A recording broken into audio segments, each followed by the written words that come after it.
नमस्कार और आप सभी का स्वागत है। और जैसा कि आप सबको इंतज़ार था रेलवे की वैकेंसीज़ का, देखो कहीं न कहीं आप सब बैठे हो इंतज़ार में कि मैम बहुत टाइम हो चुका है, हमारी रेलवे की वैकेंसीज़ का कुछ भी अता-पता नहीं है। लेकिन धीरे-धीरे करके आप लोगों को काफ़ी इन्फॉर्मेशन दी जा रही है और उसी सिलसिले में एक और नोटिस आप लोग के सामने आया है और उस नोटिस के ऊपर चर्चा करेंगे आपके लोको पायलट के लिए जो आपकी वैकेंसी आने वाली है मतलब जनवरी के लगभग महीने में आप लोग को ये वैकेंसी निश्चित तौर पे देखने को मिल जाएगी।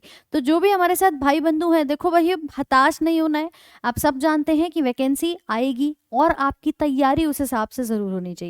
तो मैं आपको बता दूं, यहाँ बिना देरी करते हुए ये मिनिस्ट्री ऑफ रेलवेज के द्वारा आप लोग का एक नोटिस जारी किया गया था अभी आप लोग के 11 दिसंबर को, जिसके तहत ये बताया गया था कि आप लोगों की एलिजिबिलिटी, जो भी एएलपी के लिए भाई हमारे यहाँ पर इंतजार कर रहे हैं, आप सबके मन में सवाल था कि मैम बीटेक कर रखा है, आईटीआई है, या फिर अगर हम डिप्लोमा की बात करें मतलब क्या चीज़ हमें यहाँ पर एलिजिबल होगी। हम 10वीं पास कर लिए हैं तो क्या क्वालिफिकेशन ज़रूरी है इस वैकेंसी को हम फिल कर सकते हैं और इसकी तैयारी में हम यहाँ पर लग सकते हैं। मेहनत आप सब कर रहे हो, लेकिन एजुकेशनल क्वालिफिकेशन भी बहुत ज़रूरी देखी जाती है कि आप इसको फॉर्म को भर सकते हैं या नहीं भर सकते।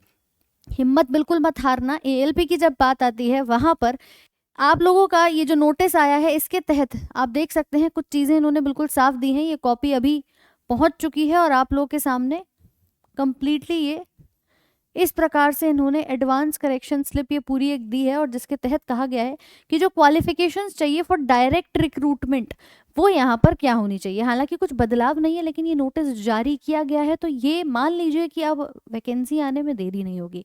आप लोगों के पास ज़्यादा, देखो एक बड़ी संख्या तो यहाँ नहीं कह सकते और ना ही एक बड़ी संख्या अभी तुम्हें देखने को मिलने वाली है, लेकिन हाँ 15 से 20 हज़ार तक वैकेंसीज आने का अनुमान है और इन वैकेंसीज को आप बढ़िया तरीके से इस्तेमाल कर सकते हैं जो वाकई में इन एजुकेशनल क्वालिफिकेशंस के साथ फिट बैठते हैं। यहाँ लिखा है मैट्रिकुलेशन पास, पहली चीज 10वीं पास आप होने चाहिए। आप लोगों ने 10वीं के पेपर प्रॉपरली दिए हों, प्लस इधर देखो भाई अकेला 10वीं पास नहीं, प्लस इन्होंने कहा है आईटीआई इन स्पेसिफाइड फील्ड या ट्रेड्स। मतलब इन्होंने क्या मांगा है यहाँ पर, आईटीआई मांगा है किसी स्पेसिफाइड फील्ड में या फिर आपके ट्रेड में। ये चीज इन्होंने मेंशन करी, आईटीआई होना बहुत जरूरी है, या फिर डिप्लोमा हो किस किस में, मैकेनिकल में, इलेक्ट्रिकल में, इलेक्ट्रॉनिक्स में, automobile engineering in lieu of ITI. साथ में आपका डिप्लोमा जो है वो भी होना आवश्यक है। लेकिन अगर कोई कंप्यूटर साइंस वाला है, कोई सिविल वाला है, वो यहाँ मेंशन नहीं है। मैकेनिकल ब्रांच है आपकी बीटेक में, इलेक्ट्रिकल है, इलेक्ट्रॉनिक्स है, ऑटोमोबाइल इंजीनियरिंग है, इन ल्यू ऑफ आईटीआई, ये डिप्लोमा आप लोग के यहाँ पर हेल्प करेंगे। ये एजुकेशनल क्वालिफिकेशन इन्होंने दी गई है। इसी के साथ जो हम ट्रेड की बात कर रहे हैं, उस ट्रेड में नाम आता है आपका फिटर का। देखो इधर जरा ध्यान से देख लीजिए, फिटर का, इलेक्ट्रीशियन का, इंस्ट्रूमेंट मैकेनिक, मिल राइट मेंटेनेंस मैकेनिक का, मैकेनिक है रेडियो और TV, electronic mechanic, mechanic motor vehicle, wireman, tractor mechanic, armature and coil winder mechanic, diesel, heat engine, Turner या मशीनिस्ट, और रेफ्रिजरेशन एंड एसी मैकेनिक। ये सभी चीज़ें जो हैं वो ट्रेड यहाँ पर दिए हुए हैं। अगर इनमें से आप लोग को लगता है कि ये एजुकेशनल क्वालिफिकेशन आपके पास है तो एक बार कमेंट सेक्शन में ज़रूर से बता देना, बीटेक, आईटीआई, डिप्लोमा, सिविल और कंप्यूटर साइंस को छोड़ करके तो आप लोग इस फॉर्म को अप्लाई कर सकते हैं। 10वीं पास आप लोगों ने किया हुआ है। इसी के साथ इन्होंने बोला हुआ है कि degree in engineering disciplines as above will be acceptable in lieu of diploma in engineering. मतलब बीटेक अगर आपके पास है, आपने कहा मैंने इंजीनियरिंग किया हुआ है, तो साथ में ये आपकी आईटीआई का सर्टिफिकेट जो है वो यहाँ पर मान्य कहा जा रहा है। तो कुछ चीज़ें आप लोग के सामने आई हैं, इन्होंने पूरा कॉम्बिनेशन यहाँ पर बताया है और यही नोटिस जो है वो प्रॉपर साइन के साथ आप देख सकते हो कि ये हिंदी इंग्लिश दोनों में जारी किया गया है। इसका मतलब भैया काम जो है वो चालू हो चुका है। अब लगभग आपकी भर्ती आने के लिए हिंदी में भी ये पूरा दिया है। इसे मैं अभी टेलीग्राम पर अपलोड करवा दूंगी तो आप लोग एक बार ज़रूर से चेक कर लेना। और इसी के साथ बच्चों भूल वो नहीं होनी चाहिए कि हम फिर बैठे रह गए, एग्ज़ाम की डेट आ गई, नोटिफिकेशन आ गया और फिर सोच रहे हैं कि कब होगा।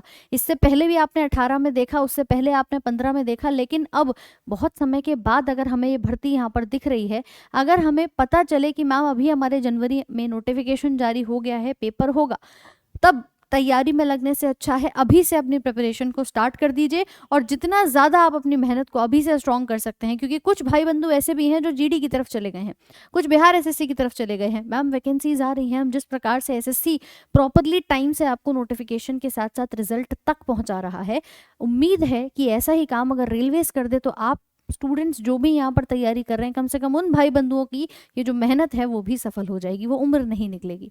तो अगर आप कर रहे हो मेहनत तो बढ़िया तरीके से करिए। ऐसे ही कोई भी अन्य अपडेट आपके लिए रहती है, जिस प्रकार से भी आप सभी को सूचना प्रॉपर्ली दे दी जाएगी, लेकिन अपनी मेहनत को नहीं छोड़ना है। आप जो भी जिस भी लेवल पर अभी पढ़ रहे हो, अगर आपने कहा जीडी का लेवल मैम मैं कवर कर रहा हूँ, बिहार एसएससी का कर रहा हूँ, अपनी इतनी स्ट्रॉन्ग कर लो उस सब्जेक्ट को कि फिर तुम्हें सोचना ना पड़े। कि अगर तुम रीजनिंग कर रहे हो तो रीजनिंग इतनी मजबूत कर लो कि आ जाए एग्जाम कोई भी, मैडम हमें हताश नहीं होना है, चाहे वो जीके जीएस हो, इंग्लिश हो या आपकी गणित हो। तो आप लोगों के लिए जो भी फर्दर नोटिस रहेगा वो आपको बताया जाएगा कुछ इसी प्रकार से आपके इसी चैनल पे। तब तक के लिए जुड़े रहें, चैनल को सब्सक्राइब जरूर कर लें और अपने रेलवेज की इन्फॉर्मेशन के लिए हमारे साथ आप जरूर बने रहें। Thank you so much.